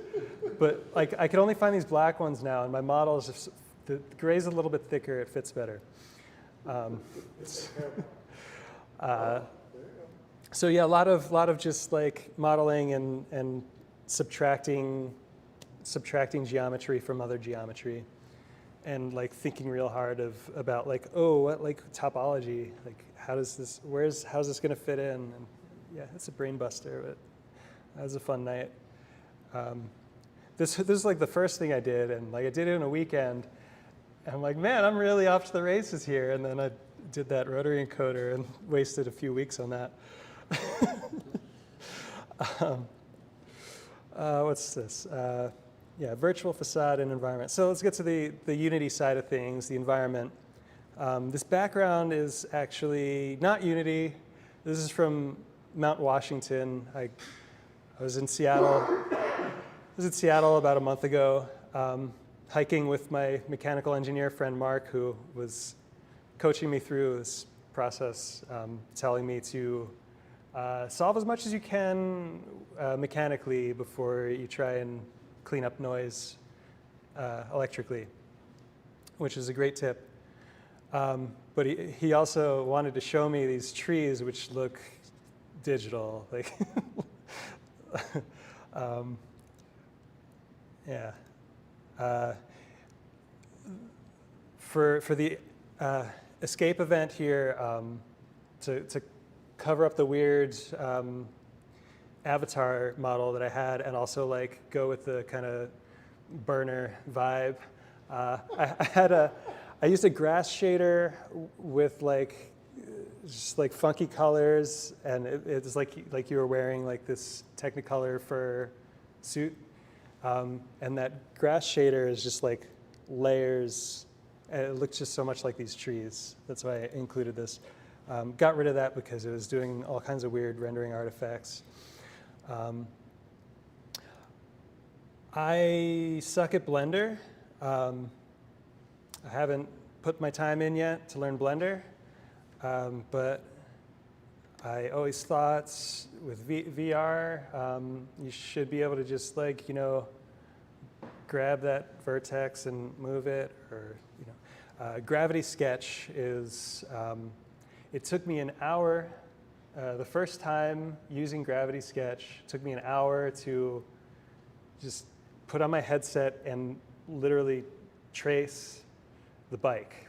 And it was pretty close to like a one-to-one model with depth and everything. For those of you familiar with 3D modeling software, you could do shortcuts like mirror mode. And just a funny, like, working in VR comes with a lot of just weird brain things, weird perceptual glitches. I was modeling this in mirror mode because it's fairly symmetrical.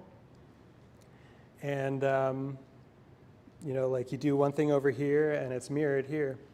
And then an hour later, I'm brushing my teeth. And then I'm like, huh.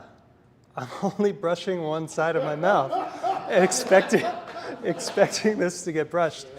And I'm like, what the?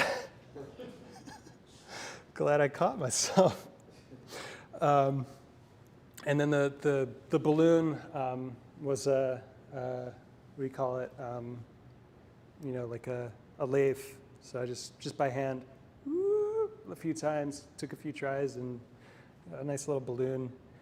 And imported this stuff into Unity, and it comes in, like you could export the model as a FBX, import it to Unity, and like all the separate parts are still separate, so you can manipulate them and fine tune them. And like the mirrored pedals, like those pedals aren't actually mirrored, they're flipped or rotated.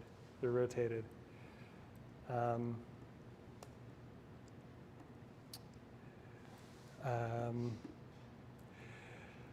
I came here one day and they had a laptop set up, or an iPad set up with some 3D scanning software. Nobody scanned the space yet, so they're like, hey, yeah, you could scan it. We've got it all set up for you. It took 2 passes. This is Brian right here. Since the last thing was here, I was parked in pod 2.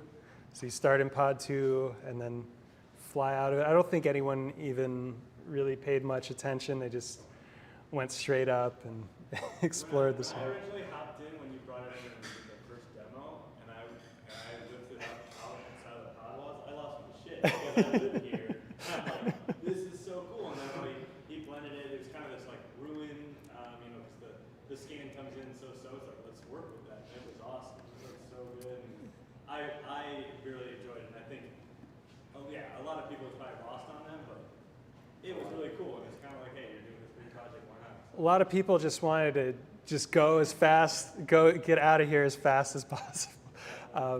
Just wanted to take off and like, what am I supposed to do? What am I supposed to do? Whatever you want. You could fly. You're free. How do I win?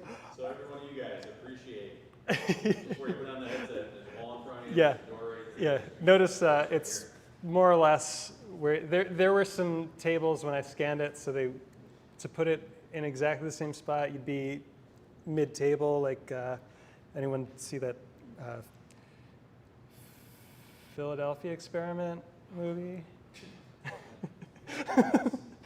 Feel like you're just part of the scenery. Something that I love about this is, as opposed to, as an exercise plan, as opposed to like a coach telling you, okay, keep it up, you just one more mile or whatever. I found just like inherent motivation to go check out that next peak, and they're spaced out farther and farther.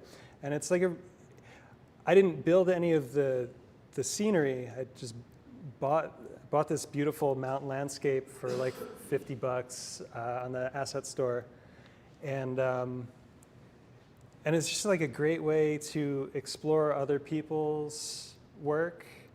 So like fake nature is great, but even just like a 3D scan of a head or just tilt brush sketch or whatever. Like it's just a fun way to get around 3D geometry. So for the events, we had to make it fun, and like do something. We've got this this little ceramic dish with this character on it, and my friend Tim just started using Blender recently. I'm like, Tim, model this. I don't have the time, and he's a UX designer and graphic. He's like figure drawing at least once a week, and working with Blender now. So he transformed this into 3D, and this is a character you can meet up in the air. And he animated it as well. So let's see. That's pretty much it. Future plans. That's the old control panel. I built this new control panel to I still have the old circuit board in there that its only purpose is to control the resistance. Not using that yet, but it does work. So I just plaster over it with this control panel. Got a couple big buttons and sliders, and they also don't do anything yet. They are wired up, but they don't do anything in my software. Also 3D modeled, and here's a little conversation snippet from day of the event. I didn't have a way to, I had been working in Editor with my Oculus Rift, which has a stable, once you set up the tracking environment, you can make it so that you're like in the same place every time you put on the headset. But with the Quest, it's not quite there yet. They have spatial anchors now, but it's still a process. So I figured out, printed out a mount for a controller. So once you know where the controller is, if that's in a fixed position, then you have the rest of your model synced up and oriented. But I did that the morning of course, because I do everything last minute.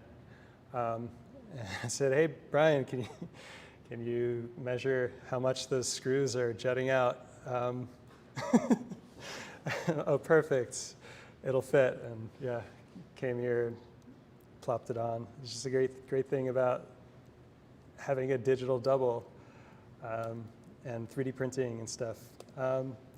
So that's it.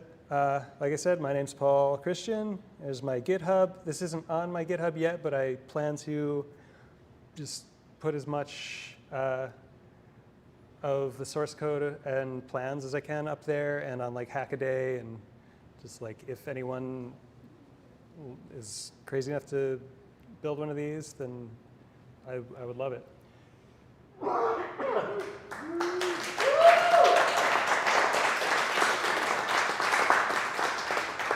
So you digitized the bike so we could 3D print the bike to sort of copy everything? Yeah. I'm going to mint it as an NFT. No, I won't do that. Here's some of the software that I found helpful. Fritzing for the electric wiring diagrams. PigPio is one of the foremost node wrapper. Well, it's a C++ library for GPIO on the Raspberry Pi and probably some other stuff. And then there's a node wrapper like PigPio.js. So is the fritzing thing just a drafting tool, or is it also? It'll spit out that the connections are made. But it'll spit out a schematic. It's not. I don't think it does any kind of. It's very much like a hobby level tool. I don't know if you put a sort of. Yeah, I don't think it does any simulation, but it the pins are labeled, and a lot of the common parts you could get on Adafruit or SparkFun or Mouser or whatever. They're in the library there, so you just drag them onto your breadboard. Cool assisted drafting. Yeah. Not a simulation. But. Right. So with Unity, I got an avatar with Final IK. That was that was a challenge. It continues to be a challenge to like set up properly. Inverse kinematics can give you the powerful illusion that you have legs that are doing what your legs ought to be doing. It sort of works because your feet are in a pretty well-known location on those pedals. There's not many things your legs can be doing. The hand tracking, they have hands, but I couldn't find a way to like rig them easily out of the box. So one thing I am okay at in Blender is deleting geometry. So hands and head are gone. Head because like you don't want to be inside geometry, inside your face. OSC Simple is the OSC Unity, my preferred asset for OSC. There's a few of them, and this one is true to the name. MRTK, I use a little bit. I'm not all in just because it's too abstract to do some of the tracking that I'm doing, and it just turned into too much to wrangle. But I'm using some of the scripts, like if you find that clown up in the air, it might glitch out because it's using a MRTK follower, which is like designed to have like a UI screen follow you on the HoloLens. But just seeing like I use that at my job, so I want to just, the way I typically learn how to use libraries is to abuse them and just like, you know, use them off label. Yeah, nature manufacturer, the mountain environments, forest environment, great. I bought a lava environment, but don't have that set up yet.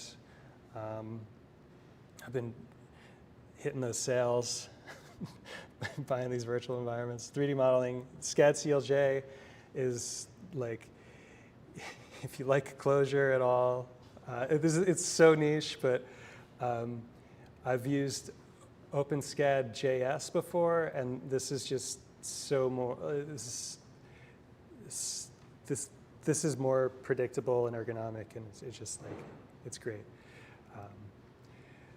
Gravity Sketch, Microsoft 3D Builder, Blender, yeah. Is Gravity Sketch free now? Yeah, I didn't pay for it. It's free. You could pay for like I think there's like shared workspaces and stuff. Like there's bonus features that you could pay for. But just to model and export your model, it's free as far as I know. I believe it's multiplayer now also. Yeah, I think you're charging for that part of it. And yeah, let's see if this thing still works. Part of the project timeline, hand tracking your builds. What? Unity builds with hand tracking. Yeah.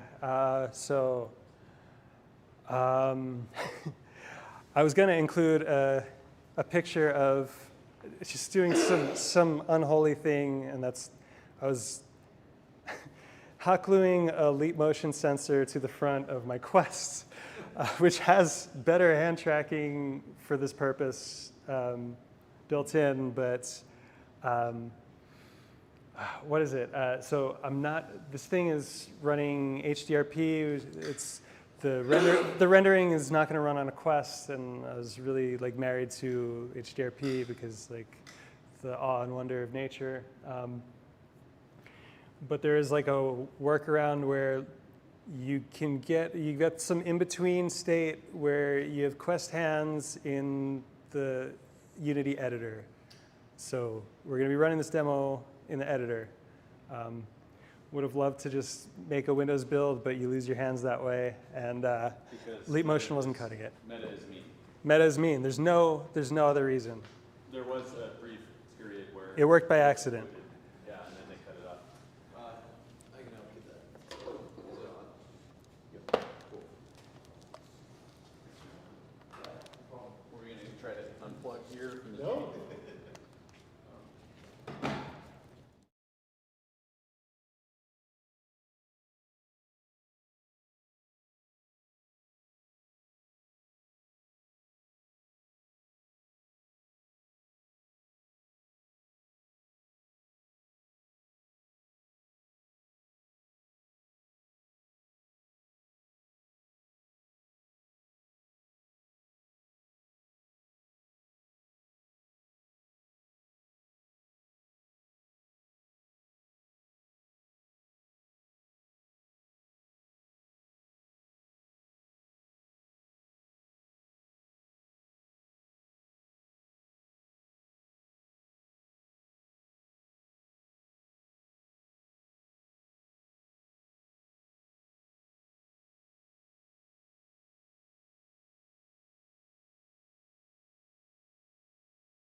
Maybe. I'll hit it less times. So I hit Control P and wait for a while? Yeah, maybe. Oh, it's still playing. Huh, weird. What's going on? No, yeah, hit Control P and to stop it. Okay. There's only one editor running. Hit Control P. One time. Yeah.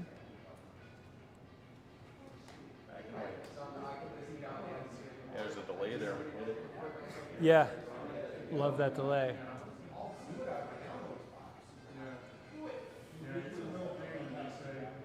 Okay.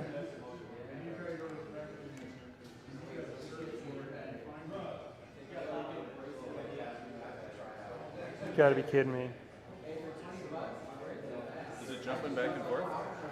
Yeah. What the heck? I'm thinking this is from when the USB got unplugged, maybe. Yeah, maybe. So restart Oculus. Well, let's stop Unity first. Okay.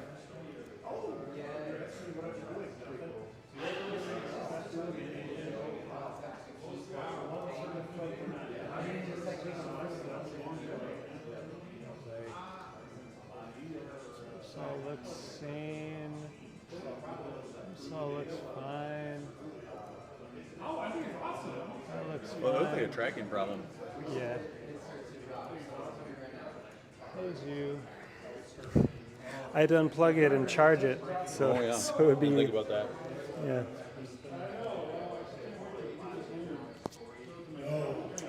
Maybe if I start with both controllers, it'll like that better. Be happier. Yeah. Are you already in AirPlay right now? Not yet. Or Yeah. Quest Link? Quest Link. Oculus Link.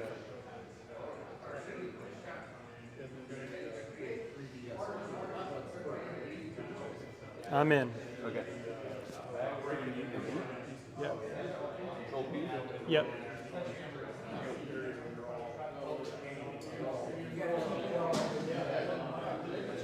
What's your trick to full screen? F10 once it loads up. What's that? F10 once it loads up.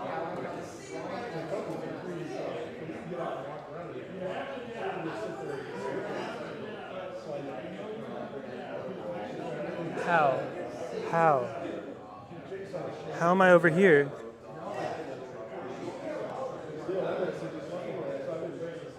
Did you get recentered? The 0 point? Maybe. Yeah. It shouldn't matter.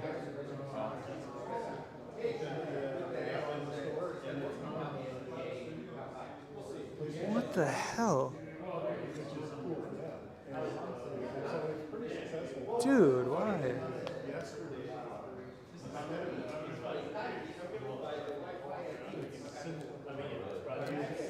Where's your body at?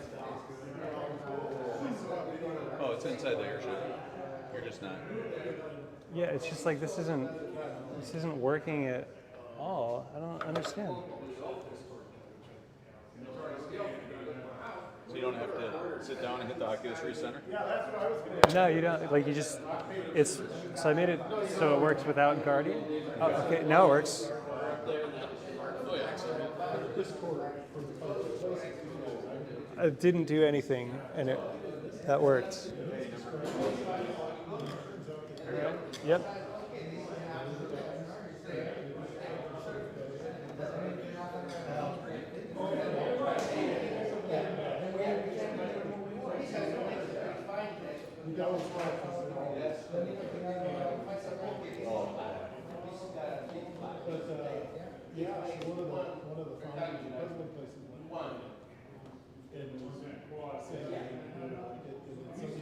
All right, you're still on the mic? Yep, I'm still on the mic, am I? Actually, look down and show them that adjusting chair in VR. The knob is the knob is right here. So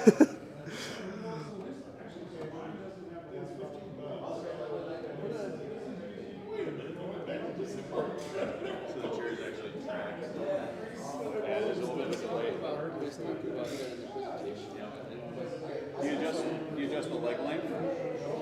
The whole avatar sizes down. So if you're a little kid, it'll be a little more accurate. And yeah. They do it at the Void. They do? Based on your height, yeah. Nice. They did before they went bankrupt. Yeah, yeah. I never got to check that out.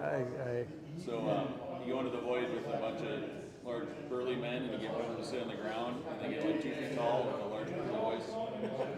Like a toddler. So the trick is to pedal slow, because there's no objective. You just want to. It's like a boat.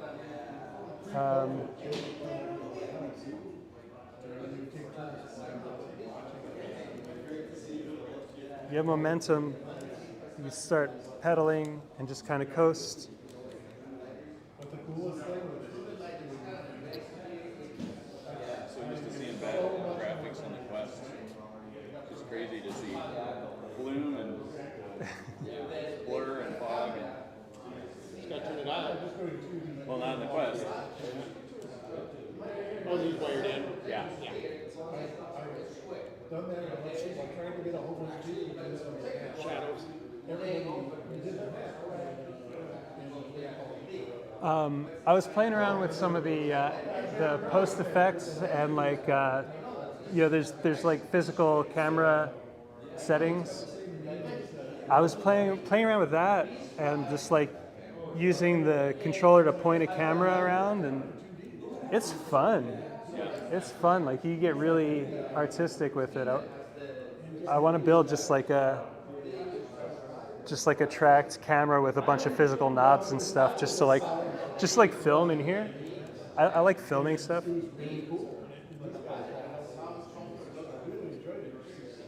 right. Anything else for the stream? I'll wrap it up. Well, we could go up and see that clown. Where's the clown?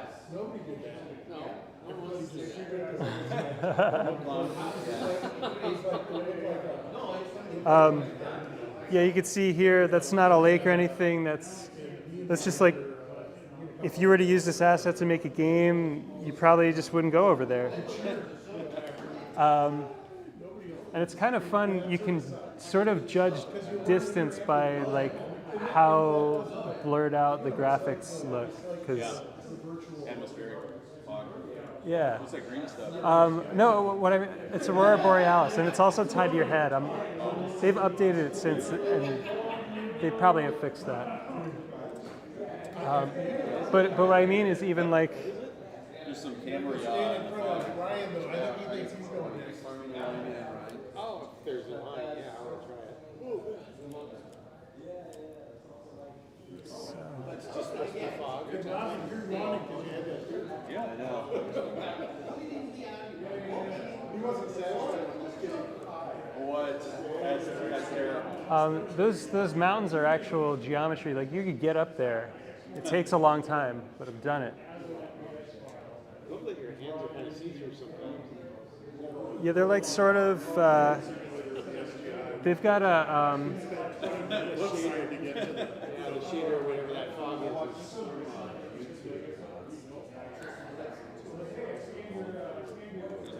Yeah, there's a clown, and I think we might be in her radius. Like once you're close enough, the MRTK follower is enabled, and then it'll come over to you. There it is. Now it's enabled. So now she'll come over. Oh, she's actually coming to you? Yeah. I thought I was navigating. They drop it. I would think they would.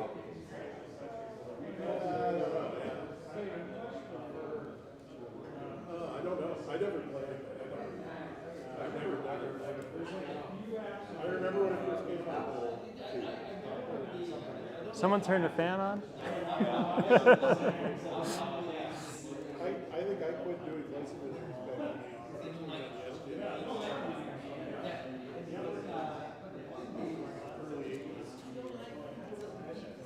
Get close enough. There we go. What's happening in your hands? I'm feeling the love. Oh, okay.